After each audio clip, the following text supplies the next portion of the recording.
থাকবি। ছাগলগুলো নিয়ে মাঠে যা এখন, ছাগল একটাও যেন না হারায়। তুমি এইভাবে বলছো মা? হ্যাঁ, আমি বলতে পারলাম তোকে, সাবধানে যাবি, একদম দেরি করবি না। আমি ছাগল নিয়ে এখনই বেরোচ্ছি। উফ, অনেক রোদ আজকে মাঠে। একটু ঘুমিয়ে নিলে কেউ দেখবে না, কেন? মা তো আর এখানে দেখতে আসবে না। আরে এই তো হালকা ঘুমিয়ে গেছে, এখনই সুযোগ সব ছাগল নিয়ে যাওয়ার। ওরে বাবা,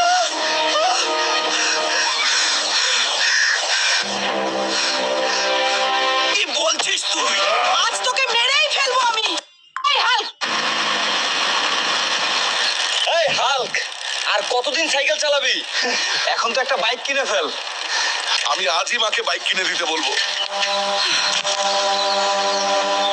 বাইক ছাড়া আমি আর কলেজ যাব না।